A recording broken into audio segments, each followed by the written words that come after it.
नमस्कार। आज की हमारी कहानी का नाम है जानवी, जिसके लेखक हैं जैनेन्द्र कुमार जी। तो चलिए कहानी शुरू करते हैं। आज तीसरा रोज है, तीसरा नहीं चौथा रोज है। वह इतवार की छुट्टी का दिन था। सवेरे उठा और कमरे से बाहर की ओर झांका तो देखता हूँ मोहल्ले के एक मकान की छत पर कांव कांव करते हुए कौवों से घिरी हुई एक लड़की खड़ी है। खड़ी खड़ी बुला रही है, कौवो आओ, कौवो आओ। कौवे बहुत काफी आ चुके हैं, पर और भी आते जाते हैं। वे छत की मुंडेर पर बैठे अधीरता से पंख हिला हिलाकर बेहद शोर मचा रहे हैं। फिर भी उन कौवों की संख्या से लड़की का मन जैसे भरा नहीं है। बुला ही रही है, कौवो आओ, कौवो आओ। देखते देखते छत की मुंडेर कौवों से बिल्कुल काली पड़ गई। उनसे कुछ उड़ उड़ कर लड़की की धोती टकराने लगे। कौवों के खूब आ घिरने पर लड़की मानो उन आमंत्रित अतिथियों के प्रति गाने लगी। काका चुन चुन खाइयो। गाने के साथ उसने अपने हाथ की रोटियों में से तोड़ तोड़ कर नन्हे नन्हे टुकड़े भी चारों ओर फेंकने शुरू किए और गाई जाती, काका चुन चुन खाइयो। वह मन मालूम होती थी और अनायास उसकी देह थिरक कर नाच सी जाती थी। कौवे चुनकर खा रहे थे और वह गा रही थी, कागा चन चन खाइयो। आगे वह क्या गाती है, कौवों की कांव कांव और उसके पंखों की फड़फड़ाहट के मारे साफ सुनाई नहीं देता। समझ ही नहीं आता कि क्या बोल रही है। कौवे लपक लपक कर मानो टूटने से पहले उसके हाथों के टुकड़े छीन रहे थे। वे लड़की के चारों ओर ऐसे छा रहे थे मानो वे प्रेम से उसको ही खाने की उद्यत हो। और लड़की कभी इधर कभी उधर झुक कर घूमती हुई ऐसी लीन भाव से गा रही थी कि जाने क्या मिल रहा हो। रोटी समाप्त होने लगी। कौवे भी यही समझ गए। जब अंतिम टुकड़ा हाथ में रह गया तो वे गाती हुई उस टुकड़े को हाथ में फहराती हुई जोर से 2-3 चक्कर लगा उठी। फिर उसने वह टुकड़ा ऊपर आसमान की ओर फेंका, कौवो खाओ, कौवो खाओ। और बहुत से कौवे एक ही साथ उड़कर उसे लपकने झपटे। उस समय उन्हें देखती हुई लड़की मानो आनंद में चीखती हुई सी आवाज में गा रही थी, दो नैना मत खाइयो, पियो मिलन की आस। रोटियां खत्म हो गई, कौवे उड़ चले। लड़की एक एक कर उनको उड़कर जाता हुआ देखने लगी। पल भर में छत कोरी हो गई। अब वह आसमान के नीचे अकेली अपनी छत पर खड़ी थी। आसपास बहुत से मकानों की बहुत सी छतें थी। उन पर कोई होगा कोई ना होगा, पर लड़की दूर अपने कौवों को उड़ते जाते हुए देखती रह गई। गाना समाप्त हो गया। धूप अभी फूटी ही थी। आसमान गहरा नीला था। लड़की के ओंठ खुले थे, दृष्टि स्थिर थी। जाने भूली सी वे क्या देख रही थी। थोड़ी देर बाद उसने मानो जग कर अपने आसपास के जगत को भी देखा। इसी की राह में क्या मेरी ओर भी देखा? देखा भी हो, पर शायद मैं उसे नहीं दिखा था। उसने देखने में सचमुच कुछ दिखता ही था, यह मैं कह नहीं सकता। पर कुछ ही पल के अंदर वह मानो वर्तमान के प्रति, वास्तविकता के प्रति चेतन हो आई। तब फिर बिना देर लगाए चट चट उतरती हुई वह नीचे अपने घर में चली गई।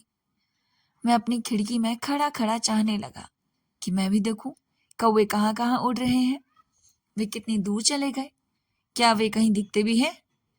पर मुश्किल से मुझे 2 एक ही कौवे दिखे। वे निरर्थक भाव से यहाँ वहां बैठे या उड़ रहे थे। वे मुझे मूर्ख और घिने मालूम हुए। उनकी काली देह और काली चोंच मन को बुरी लगी और मैंने सोचा कि नहीं, अपनी देह मैं कौवों से नहीं चुनवाऊंगा। जी, चुन चुन कर इन्हीं के खाने के लिए क्या मेरी देह बची है? मेरी देह और कौवे? जी, जान पड़ता है खड़े खड़े मुझे काफी समय खिड़की पर ही हो गया, क्योंकि इस बार देखा कि ढेर के ढेर कपड़े कंधे पर लादे वही लड़की फिर उसी छत पर आ गई है। इस बार वह गाती नहीं है, वहां पड़ी एक खाट पर उन कपड़ों को पटक देती है और फिर उन कपड़ों में से एक एक को चुनकर फटक कर वहीं छत पर सुखा देती है। छोटे बड़े उन कपड़ों की गिनती काफी रही होगी। वे उठाए जाते हैं, फटके जाते रहे, फैलाए जाते रहे, पर उनका अंत शीघ्र आता न दिखा। आखिर सब खत्म हो गए तो लड़की ने सिर पर आते हुए धोती के पल्ले को पीछे किया। उसने एक अंगड़ाई ली, फिर जोर जोर से हिलाकर अनबंधे अपने बालों को छिटका लिया और धीमे धीमे वहीं डोलकर उन बालों पर हाथ फेरने लगी। कभी बालों की लट को सामने लाकर देखती, फिर उसी की लापरवाही से उसे पीछे फेंक देती। उसके बाल गहरे काले थे और लंबे थे। मालूम नहीं उसे अपने इस वैभव पर सुख था या दुख था। कुछ देर वह उंगलियां फेर फेर कर अपने बालों को अलग अलग छिटकाती रही। फिर चलते चलते एकाएक उन सब बालों को इकट्ठा समेटकर झटपट जोड़ा सा बांध पल्ला सर पर खींच वह नीचे उतर गई। इसके बाद मैं खिड़की पर नहीं ठहरा। घर में छोटी साली आई हुई थी। इसी शहर के दूसरे भाग में रहती है और ब्याह ना करके कॉलेज में पढ़ती है। मैंने कहा, अब सुनो, यहाँ आओ। यहाँ कहाँ? उसने हंसकर पूछा। खिड़की के पास आकर मैंने पूछा, क्यों जी, जानवी का मकान जानती हो? जानवी? क्यों? वह कहाँ है? मैं क्या जानता हूँ कहाँ है, पर देखो वह घर तो उसका नहीं है। मैंने कहा। उसने कहा, मैंने घर नहीं देखा, इधर उसने कॉलेज भी छोड़ दिया है। चलो अच्छा है, मैंने कहा और उसे जैसे तैसे टाला, क्योंकि वह पूछने ताछने लगी थी कि क्या काम है, जानवी को मैं क्या और कैसे और क्यों जानता हूँ। सच यह था कि मैं रत्ती भर उसे नहीं जानता था। एक बार अपने ही घर में इसी साली की कृपा और आग्रह पर एक निगाह एक को देखा था। बताया गया था कि वह जानवी है और मैंने अनायास ही स्वीकार कर लिया कि अच्छा वह जानवी होगी। उसके बाद की सच्चाई यह है कि मुझे कुछ नहीं मालूम कि उस जानवी का क्या बन गया और क्या नहीं बना, पर किसी सच्चाई को बहनोई के मुंह से सुनकर स्वीकार कर ले तो साली क्या, तिस पर सच्चाई ऐसी की नीरस, पर ज्यों त्यों मैंने उसे टाला। बात बात में मैंने कहना भी चाहा कि तुम ही जानवी को जानती हो, ऐसी ही तुम साथ पढ़ती थी कि जरा बात पर कह दो, मालूम नहीं, लेकिन मैंने कुछ कहा नहीं। इसके बाद सोमवार हो गया, मंगलवार हो गया और आज बुध भी होकर जा चुका। चौथा रोज है। हर रोज सवेरे खिड़की पर दिखती है कि कौवे काव काव छीन झपट कर रहे हैं और वह लड़की उन्हें रोटी के टुकड़ों को मिस कह रही है। कागा चुन चुन खाइयो। मुझको नहीं मालूम कि कौवे जो कुछ खाएंगे उसका कुछ है भी या नहीं, कुछ उसकी सोच है। कौवों को बुला रही है, कौवो आओ, कौवो आओ, साग्रह कर रही है, कौवो खाओ, कौवो खाओ। वह खुश है कि कौवे आ गए हैं और वो खा रहे हैं। पर एक बात है कि वो कौवो जो तन चुन चुनकर खा लिया जाए, उसको खा लेने में खुशी से मेरी अनुमति है। वह खा खा कर तुम सब निपटा देना, लेकिन ए मेरे भाई कौवो, इन दो नैनों को छोड़ देना, इन्हें मत खा लेना। क्या तुम नहीं जानते कि उन नैनों में एक आस बसी है जो पराये के बस है? वह नैना पीयू की बाट में है। ऐ कौवो, वे मेरे नहीं है, मेरे तन के नहीं है, वे पीयू की आस को बसाए रखने के लिए हैं। सो उन्हें छोड़ देना। आज सवेरे भी मैंने यह सब कुछ देखा। कौवों को रोटी खिलाकर वह उसी तरह नीचे चले गई। फिर छोटे बड़े बहुत से कपड़े धोकर लाई, उसे भांति उन्हें झिझक कर सुखा दिया। वैसे ही बाल छितराकर थोड़ी देर डोली, फिर सहसा ही उन्हें जूड़े में संभाल कर नीचे भाग गई। जानवी को घर में कई बार देखा था। पत्नी ने उसे खास तौर पर देख लेने को कहा था।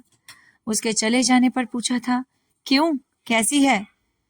मैंने कहा, बहुत भली मालूम होती है, सुंदर भी है, पर क्यों? अरे अपने बिरजू के लिए कैसी रहेगी? बिरजू दूर के रिश्ते में मेरा भतीजा होता है, इस साल एमए में पहुंचा है। मैंने कहा, अरे ब्रिजन नंदन, वह उसके सामने बच्चा है। पत्नी ने अचरज से कहा, बच्चा है? 22 बरस का तो हुआ है। 22 छोड़ 42 का भी हो जाए, देखा नहीं कैसे ठासे ठठासे रहता है। यह लड़की देखो कैसी बस सफेद साड़ी पहनती है। बिरजू इसके लायक कहाँ है? यूं भी कह सकते हो कि यह बेचारी लड़की बिरजू के ठाट के लायक नहीं है। बात मेरी कुछ सही कुछ व्यंग्य थी। पत्नी ने उसे कान पर भी नाम लिया। कुछ दिनों बाद मुझे मालूम हुआ कि पत्नी जी की कोशिशों से जानवी के माँ बाप के द्वारा बाप से काफी आगे तक बढ़कर बातें कर ली गई हैं। शादी के मौके पर क्या देना होगा, क्या लेना होगा, एक एक कर सभी बातें पेश की तय हो गई। इतने में सब किए कराए पर पानी फिर गया।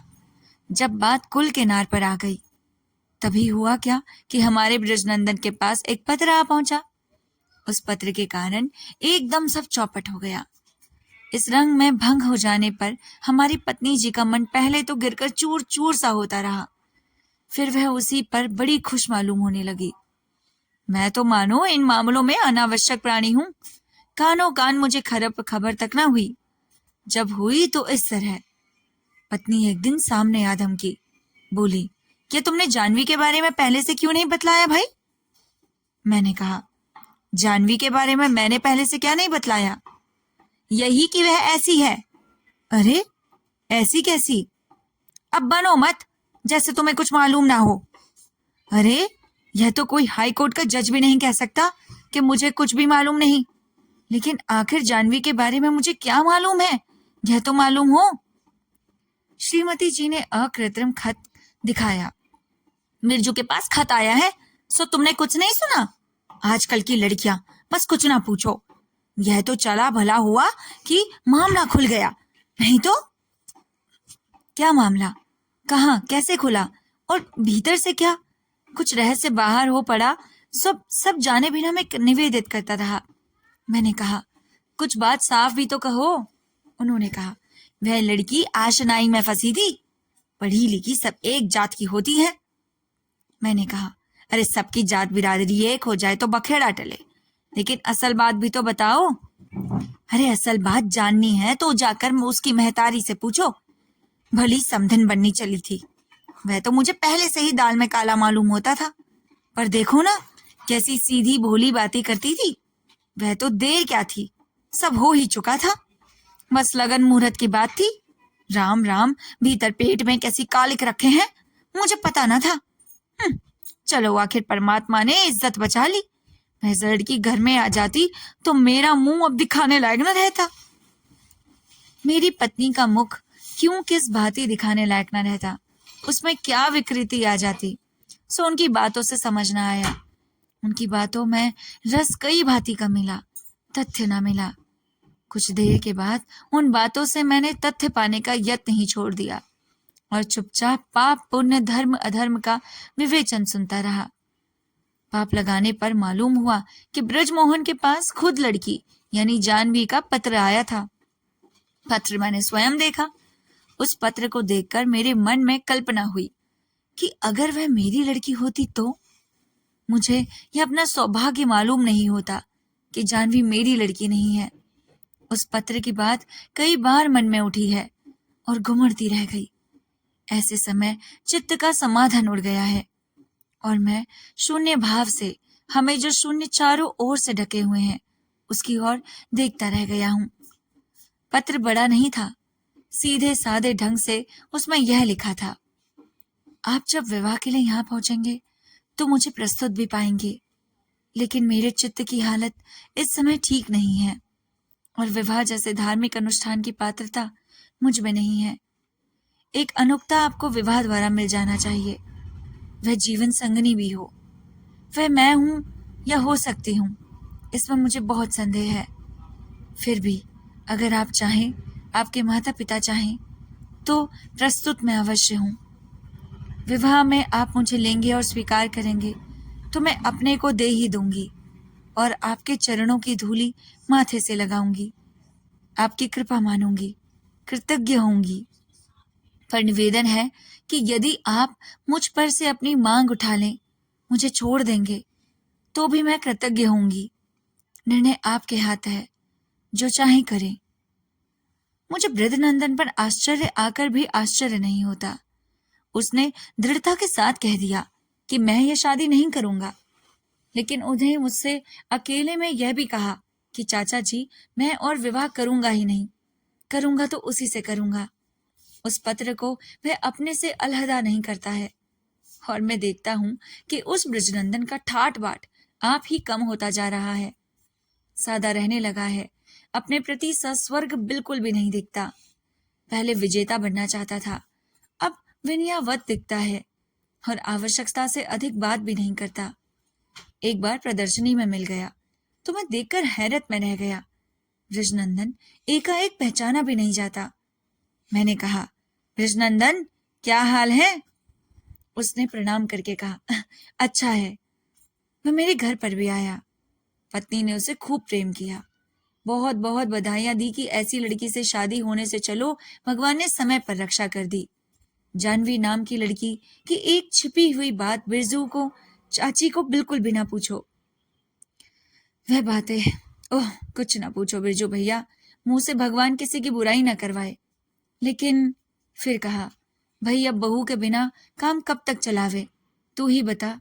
क्यों रे, अपनी चाची को बुढ़ापे में तू आराम नहीं देगा? सुनता है कि नहीं? बृजनंदन चुपचाप सुनता रहा। पत्नी ने कहा, अरे यह तो तुझे हो क्या गया है? अपने चाचा की बातें तुझे भी लग गई हैं क्या? न ढंग के कपड़े, न रीत की बातें। उन्हें तो अच्छे कपड़े लत्ते सौंपते नहीं है। तू क्यों ऐसा रहने लगा रे? कुछ नहीं चाची, और कपड़े घर रखे हैं। अकेले पाकर मैंने भी उससे बात की। बृजनंदन, बात तो सही है, अब शादी करके काम में लगना चाहिए और घर बसाना चाहिए, है कि नहीं? बृजनंदन ने मुझे देखते हुए बड़े बूढ़ों की तरह कहा, अभी तो बहुत उम्र पड़ी है चाचा जी। मैंने इस बात को ज्यादा नहीं बढ़ाया। अब खिड़की के पार इतवार को, सोमवार को, मंगलवार को और आज बुधवार को भी सवेरे ही सवेरे छत पर नित रोटी के मिस कौवों को पुकार पुकार कर बुला ले खिलौने वाले जो ये लड़की देख रहा है, सो क्या जानवी है? जानवी को मैंने एक ही बार देखा था, इसलिए मन को कुछ निश्चय नहीं हुआ। कद भी इतना ही था, लावण्य शायद उस जानवी से अधिक था, पर यह वह जानवी नहीं है।